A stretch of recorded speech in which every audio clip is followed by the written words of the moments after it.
I am 23 years old, I am single, and I just got to see It Ends With Us, which quite an interesting movie to see.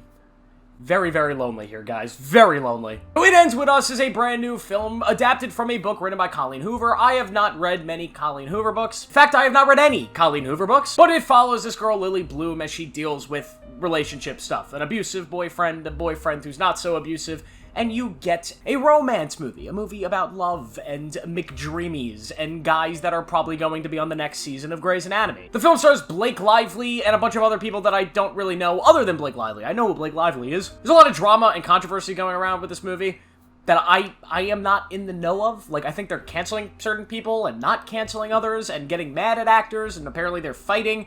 I don't know the drama, so don't get mad at me for not knowing it while I'm doing this review. Don't be like, how dare you say this person was good in the movie? Don't you know that they're racist? I don't know. I don't know what any of these people are doing. I don't really care. So you can let me know in the comments, but whatever. This is a movie that I thought was not great.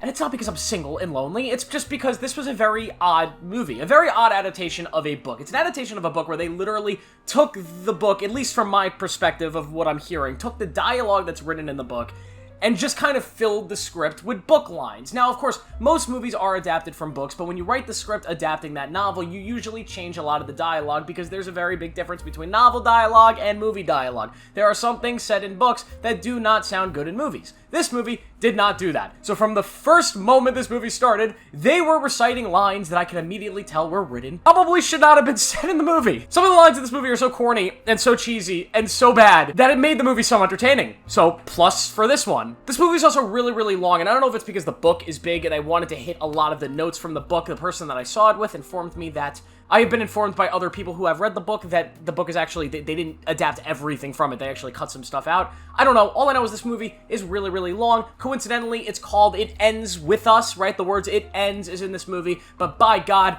this movie feels like it never ends. That's what it should be called. It never ends. The film just keeps going. I'm actually convinced the movie might still be playing in my theater, and I might be missing stuff. It just never stopped. Blake Lively's in this movie.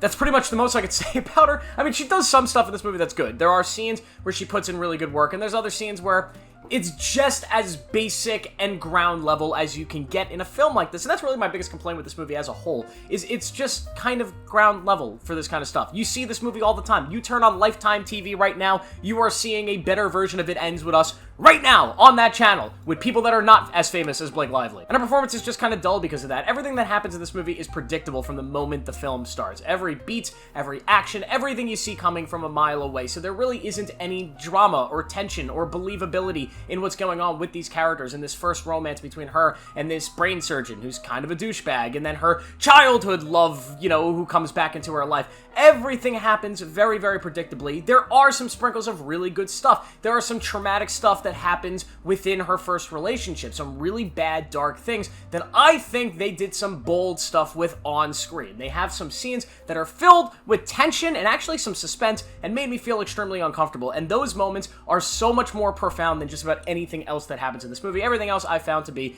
as literally ground level as it could possibly get. This movie just has some questionable direction, really weird music choices. The music here is just kind of like all over the place. Visually, there's really nothing to speak home about other than the fact that this looks like a movie that was made for TV. Like, this should have been a streamer. This should have been a streamer movie. But this is the type of movie that's meant to appease, like, one audience. It's audiences of people that like this stuff, that like romance stuff, that like their romance novels, and they want to see them adapted to movies. This is not made for people that are trying to get original, great filmmaking, you know, at the theater. So me, it's not made for me, clearly. So why am I complaining about a movie? Why did I even see it? It's not a movie made for me. But then I realized, oh yeah, I'm a movie reviewer, so I gotta see a bunch of movies that aren't made for me, and I gotta try to be objective. And my objective opinion is that this is just not the best romance movie I've ever seen.